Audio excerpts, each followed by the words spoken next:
ಮುಳಬಾಗಿಲು ಶಾಸಕರು ಸಮೃದ್ಧಿ ಮಂಜುನಾಥ್ರವರ ಹುಟ್ಟುಹಬ್ಬದ ಪ್ರಯುಕ್ತ ಕುಟುಂಬ ಸಮೇತ ಪ್ರಸಿದ್ಧ ಶ್ರೀ ಪ್ರಸನ್ನ ಸೋಮೇಶ್ವರಸ್ವಾಮಿ ದೇವಸ್ಥಾನದಲ್ಲಿ ವಿಶೇಷ ಅಭಿಷೇಕ, ವಿಶೇಷ ಅಲಂಕಾರ ಮಾಡಿ ವಿಶೇಷ ಪೂಜೆ ಸಲ್ಲಿಸಿ ಶ್ರೀ ಸೋಮೇಶ್ವರಸ್ವಾಮಿ ಅನುಗ್ರಹ ಪಡೆದರು. ಈ ಸಂದರ್ಭದಲ್ಲಿ ಹೆಚ್ಚಿನ ಮುಖಂಡರು, ಅಭಿಮಾನಿಗಳು ಮತ್ತು ಹಿತೈಷಿಗಳು ಭಾಗವಹಿಸಿದ್ದರು.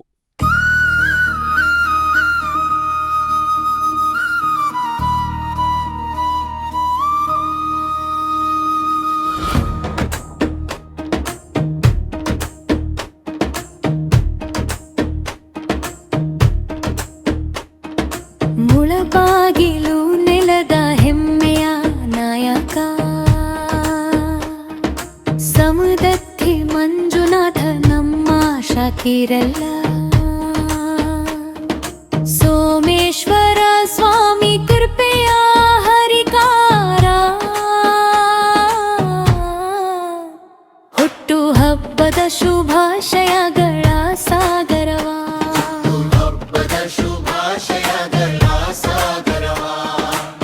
ಪುರಾಣ ಪ್ರಸಿದ್ಧ ಸೋಮೇಶ್ವರ ಸನ್ನಿಧಿಯಲ್ಲಿ ಭಕ್ತರ ಮನಗಿ ಭಕ್ತಿ ಜ್ಯೋತಿ ಬೆಳಗಲಿ. ವಿಶೇಷ ಪೂಜೆ ಸಲ್ಲಿಸಿ ಹಾರೈಸುವ ಕ್ಷಣದಲ್ಲಿ ನಿಮ್ಮ ಸೇವೆ ಜನಮ ಮನದಲ್ಲಿ ಸದಾ ಉಳಿಯಲಿ.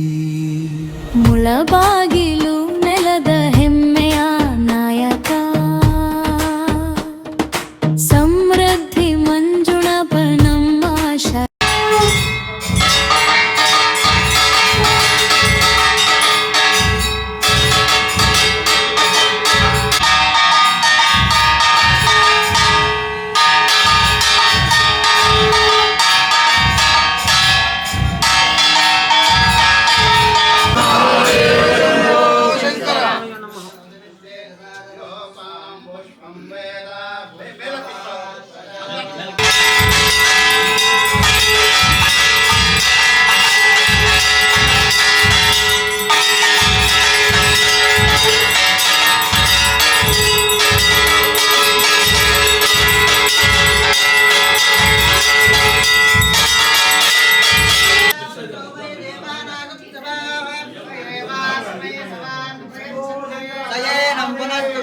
राज्याय देवसो राजा भवति.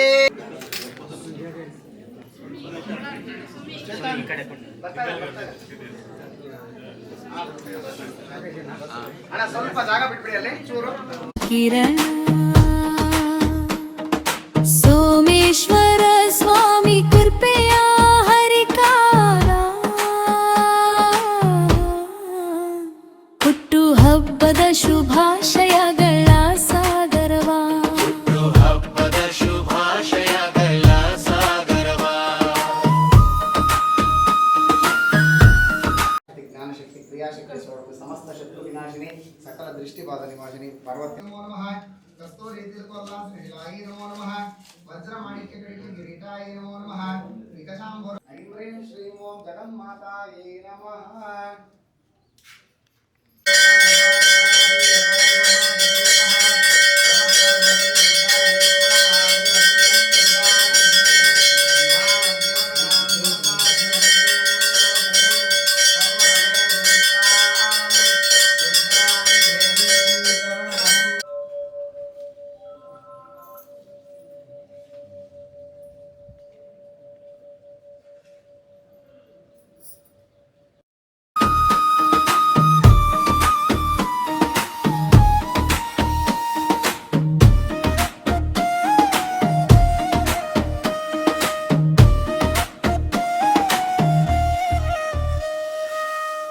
ಅಭಿವೃದ್ಧಿಯ ಕನಸುಗಳ ಹೊತ್ತ ಸಾಗರ, ಜನರ ಸಂಕಷ್ಟಗಳಿಗೆ ನೀವೇ ಆಧಾರ. ಸೇವೆಯ ಪಥದಲ್ಲಿ ಸಾಗುವ ನಾಯಕ,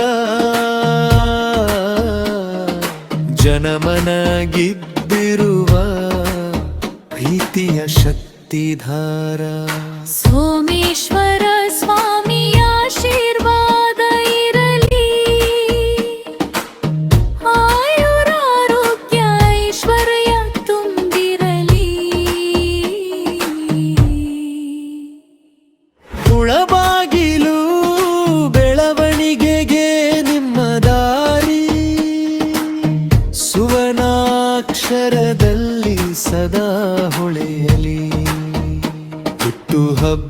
ಸಂಭ್ರಮ ಇಂದು ಮನೆ ಮಾತಾಗಿದೆ.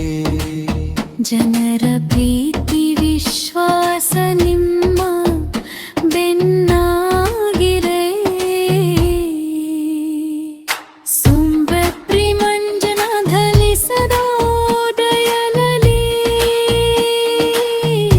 ಎಲ್ರಿಗೂ ನಮಸ್ಕಾರ. ಇವತ್ತು ನನ್ನ 44 ವರ್ಷಗಳ ಇತಿಹಾಸದಲ್ಲಿ ಇವತ್ತೊಂದು ಸುದಿನ ಅಂತ ನಾನು ಎಕ್ಸ್ಪೆಕ್ಟ್ ಮಾಡ್ತೀನಿ. ಯಾಕೆಂದರೆ ನನ್ನ ಇಷ್ಟು ವರ್ಷಗಳ ಜನ್ಮದಿನಾಚರಣೆ ಬರ್ತಗಳಲ್ಲಿ ಈ ವರ್ಷ ಆದಷ್ಟು ನನಗೆ ಖುಷಿ, ಈ ವರ್ಷ ಆದಷ್ಟು ನನಗೆ ಸಂತೋಷ ಬಹುಶಃ ಯಾವ ವರ್ಷವೂ ಆಗಿರಲಿಲ್ಲ. ನಾನು ನನ್ನ ಕುಟುಂಬ 7:30ಗೆ ಬಂದಿದ್ದು ಸೋಮೇಶ್ವರನ ಟೆಂಪಲ್ಗೆ. ಇವತ್ತು 10:30 ತನಕ ಇಲ್ಲೇ ಇದ್ದು ಸೋಮೇಶ್ವರನ ಆಶೀರ್ವಾದ ತಗೊಂಡು ಅಭಿಷೇಕದಲ್ಲಿ ಪಾಲ್ಗೊಂಡು ತಾಯಿ ಆಶೀರ್ವಾದ ತಗೊಂಡು ತುಂಬ ಸಂತೋಷದಿಂದ ಹೋಗ್ತಾಯಿದ್ದೀನಿ. ನನ್ನ ಏನೇ ಮುಂದಿನ ಆಲೋಚನೆ ಕೂಡ ಸೋಮೇಶ್ವರನ ಬಿಟ್ಟಿದ್ದೀನಿ. ಬಹುಶಃ ನನ್ನ ಸೋಮೇಶ್ವರನ ಸ್ವಾಮೀಜಿಯವರು ವಿಶೇಷವಾಗಿ ನನ್ನ ಕರೆದು ಇವತ್ತು ವಿಶೇಷವಾದ ಅಲಂಕಾರ ಮಾಡಿ ಅದು ವಿಶೇಷವಾಗಿ ಬಂದಿರತಕ್ಕಂಥ ಎಲ್ಲ ಭಕ್ತರಲ್ಲಿ ಕೂಡ ನನಗೂ ಕೂಡ ಇಲ್ಲಿ ಒಂದು ತಿಂಡಿಯನ್ನು ಕೊಟ್ಟು ಕಳಿಸ್ತಾ ಇದ್ದಾರೆ. ಮುಂಬರುವ ಕೆಲವೇ ದಿನಗಳಲ್ಲಿ ಕೂಡ ಏನು ಸೋಮೇಶ್ವರ ನನ್ನನ್ನು ಬರಮಾಡ್ಕೊಂಡು ಇವತ್ತು ವರ್ಕ್ ಸ್ಟಾರ್ಟ್ ಮಾಡುವಂಥ ಒಂದು ಆಜ್ಞಾಪ ಮಾಡಿದ್ದಾರೆ. ಕೆಲವೇ ದಿನದಲ್ಲಿ ಈ ವರ್ಕ್ನ ಸ್ಟಾರ್ಟ್ ಮಾಡ್ತೀನಿ. ಇವತ್ತು ನನಗೆ ಸ್ವಾಮೀಜಿ ಕುಟುಂಬ ತೋರಿಸಿರ್ತಕ್ಕಂಥ ಪ್ರೀತಿ ಅಪಾರವಾಗಿದ್ದು, ರಾತ್ರಿಯಿಂದ ಕೂಡ ಸಹಸ್ರಾರು ಸಂಖ್ಯೆಯಲ್ಲಿ ಬಂದು ನನ್ನ ಹುಟ್ಟುಹಬ್ಬನ ಆಚರಣೆಯನ್ನು ತುಂಬ ಅದ್ದೂರಿನಿಂದ ಅರ್ಥಗರ್ಭಿತ ಮಾಡಿದ್ದಾರೆ. ಸೊ ಎಲ್ರಿಗೂ ನನ್ನ ಕೃತಜ್ಞತೆ ಸಲ್ಲಿಸ್ತೀನಿ. ಈಗಾಗಲೇ ಮಕ್ಕಳು ಕಾಯ್ತಾ ಇದ್ದಾರೆ. ನಮ್ಮ ಕುಡಿಗಳು, ನಮ್ಮ ಮುಳಬಾಗಲ್ ತಾಲೂಕಿನ ಮಕ್ಕಳು ಸಾಕಷ್ಟು ಜನ ಇದಕ್ಕೆ ಕನ್ಫ್ಯೂಸ್ ಆಗಿದ್ದಾರೆ. ಅದ್ರ ಬಗ್ಗೆ ನಾನು ಮತ್ತೆ ಅಲ್ಲಿ ಬಂದು ಮಾತಾಡ್ತೀನಿ. 100 ಮಕ್ಕಳಿಗೆ ವಿದ್ಯಾದಾನ ಮುಖಾಂತರವಾಗಿ, ಅಂದರೆ ಅವ್ರ ಲೈಫ್ನ ಬಿಲ್ಡ್ ಮಾಡ್ಕೊಳ್ಳೋ ಮುಖಾಂತರವಾಗಿ ಇವತ್ತು ಲ್ಯಾಪ್ಟಾಪ್ ವಿತರಣೆ ಕಾರ್ಯಕ್ರಮವನ್ನು ಕೂಡ ಹಮ್ಮಿಕೊಂಡಿದ್ದೀನಿ. ಸೊ ಪ್ರತ್ಯಕ್ಷವಾಗಿ ಪರೋಕ್ಷವಾಗಿ ಈ ಒಂದು ದಿನಕ್ಕೆ ಹೆಲ್ಪ್ ಮಾಡಿರ್ತಕ್ಕಂಥ ಎಲ್ಲ ನನ್ನ ಸಹಪಾಠಿಗಳು ಕೂಡ, ನಾಯಕರು ಕೂಡ ವಿಶೇಷವಾದ ಧನ್ಯವಾದ ಸಲ್ಲಿಸ್ತೀನಿ. ನಾನು ಹೇಳ್ತಾ ಇಲ್ವಾ, ನನ್ನ 44 ವರ್ಷಗಳ ಇತಿಹಾಸದಲ್ಲಿ ಫಸ್ಟ್ ಟೈಮ್ ನಾನು ಒಂದು ದೇವಸ್ಥಾನದ 4 ಅವರು ಕೂತ್ಕೊಂಡು ದೇವರಿಗೆ ಅರ್ಪಿಸಿದ್ವಿ. ಇಡೀ ನನ್ನ ಕುಟುಂಬ ಕೂತ್ಕೊಂಡು ಅರ್ಪಿಸಿದ ದಿನ. ಯಾವತ್ತು ನನ್ನ ಚಿಕ್ಕ ಮಗ ಇರಲ್ಲ, 1 ಅವರ್ ಮೇಲೆ ಇರಲ್ಲ. ಸೊ ಅವನು ಕೂಡ 4 ಅವರ್ ನಮ್ಮ ಜೊತೆ ಕೂತ್ಕೊಂಡು ದೇವರದಲ್ಲಿ ನಾವು ಪಾತ್ರರಾಗಿ ನನ್ನ ಮುಳಬಾಗಲ್ ತಾಲೂಕಿನ ಕಾಯಕ ಇವರು. ಯಾಕೆಂದರೆ ನಾವೇನೇ ಕಷ್ಟ ಬಂದು ಸೋಮೇಶ್ವರ ಅಂತ ಬರ್ತೀವಿ. ಸೊ ಎಲ್ಲವನ್ನೂ ಹೇಳ್ಕೊಂಡಿದ್ದೀನಿ, ಕಷ್ಟ ಸುಖ ಮುಂದೆ ಧೈರ್ಯ ಎಲ್ಲವನ್ನೂ ಹೇಳ್ಕೊಂಡಿದ್ದೀನಿ. ಸೋಮೇಶ್ವರನ ಏನು ಧೈರ್ಯ ಕೊಡ್ತಾನೋ, ಏನು ಧೈರ್ಯ ಕೊಡ್ತಾನೋ ಆ ಧೈರ್ಯ ನಾನು ಮುನ್ನುಗ್ತೀನಿ ಅಂತ ಹೇಳಕ್ಕೆ ಇಷ್ಟಪಡ್ತೀನಿ. ಮೈಕ್ಲು ಪ್ರಶ್ನೋತ್ತರ ವೇಳೆಯಲ್ಲೇ ಮುಳುಬಾಗಿಲು ನೀರಿನ ಬಗ್ಗೆ ಹೇಳಿಬಿಟ್ಟು ರೈತರು ಪಡ್ತಾ ಇರೋ ಬಾಧೆಯನ್ನು ಹೇಳಿ ಕ್ವಶನ್ ಮಾಡಿ ಅವರು ಭಾವುಕರಾಗಿ ನುಡಿದ್ರು. ಅದನ್ನು ನಾವು ನೋಡಿ ನಮ್ಗೆ ತುಂಬ ಸಂತೋಷ ಆಯಿತು. ಏಕೆಂದರೆ ಎಲ್ಲೋ ಇದ್ದು ಎಲ್ಲೋ ಮಾಡೋದಕ್ಕಿಂತ ಎಲ್ಲಿ ಬೇಕೋ, ಎಲ್ಲಿ ಅದನ್ನು ಮಾತಾಡಬೇಕೋ ಅಲ್ಲಿ ಮಾಡಿ ಘಂಟಾಘೋಷವಾಗಿ ಮಾಡಿ ಮುಳುಬಾಗಿಲ ಸಮಸ್ಯೆಯನ್ನು ತೀರಿಸಿದ್ದಾರೆ. ಇವರನ್ನು ಇನ್ನೊಂದು ಥರ ನನಗೆ ಅಭಿಮಾನ, ಇವ್ರ ಮೇಲೆ ನಂಗೆ ಬಹಳ ಇದಾಗಿದ್ದು ಯಾವಾಗಂದರೆ, ಹುಡುಗರು ಟೂರ್ ಹೋದಾಗ ಅಲ್ಲೆಲ್ಲೋ ನದಿಯಲ್ಲಿ 4-5 ಜನ ತೀರ್ಕೊಂಡಿದ್ರು ಮುರುಡೇಶ್ವರದಲ್ಲಿ. ಇವ್ರಿಗೆ ಹೆಂಗೆ ಗೊತ್ತಾಯ್ತು ಅನ್ನೋ ಗೊತ್ತಿಲ್ಲ. ಬೆಳಗ್ಗೆ ಅಷ್ಟೊತ್ತಿಗೆ ಅಲ್ಲಿದ್ದು ಅಲ್ಲೇನೇನು ಮಾಡಬೇಕು ಆ ವ್ಯವಸ್ಥಾನ ಮಾಡಿದ್ದಾರೆ ಅಂದರೆ ಇಂಥ MLA ಅವ್ರನ್ನ ನಾವು ಅಭಿನಂದಿಸ್ಬೇಕು. ಯಾಕೆಂದರೆ ಅವ್ರ ಪ್ರಜೆಗಳ ಮೇಲೆ ಇರೋ ಕಳಕಳಿ ಇವೆರಡನ್ನು ನನ್ನ ಜೀವನದಲ್ಲಿ ನಾನು ಮರೆಯಲ್ಲ. ಯಾಕೆಂದರೆ ನಾವು ಮಾಡ್ತೀವಿ ಹೇಳ್ತೀವಿ, ಇಲ್ಲಿಂದ ಅವ್ರು ಹೇಳ್ಬೋದಾಗಿತ್ತು, ಮಾಡ್ರಪ್ಪ ಮಾಡಿ ಅಂತೆಲ್ಲ ಸರ್ಕಾರದಿಂದ ಮಾಡ್ಬೋದು. ಅವರು ಖುದ್ದೋಗಿ ಅಲ್ಲಿ ಏನು ಪ್ರಾಬ್ಲಮ್ ಆಗಿದೆ ಅದನ್ನು ಮಾಡಿ ಆ ಹುಡುಗರ ಇದನ್ನು ಸಾಕಿಸಿ ಅವ್ರ ಮನೆಗಳಿಗೆ ಏನೇನು ತರಿಸ್ಬೇಕು ಬಳಸಿ ಇವತ್ತು ಅವ್ರು ವಿದ್ಯಾದಾನ ಮಾಡ್ತಾ ಇದ್ದಾರೆ ಅಂದರೆ ಅದು ಇನ್ನೂ ವಿಶೇಷವಾಗ ಎಂದಿದ್ದು. ಅವ್ರಿಗೆ ದೇವರು ಯಥೇಚ್ಛವಾಗಿ ಆಯುರಾರೋಗ್ಯ ಐಶ್ವರ್ಯವನ್ನು ಕೊಟ್ಟು ಎಲ್ಲವನ್ನು ಕೊಟ್ಟು ಜನಸೇವೆ ಮಾಡೋ ಭಾಗ್ಯವನ್ನು ಮತ್ತೆ ಸಿಗಲಿ ಅಂತೇಳಿ ನಾವು ಮುಳುಬಾಗಲು ಜನ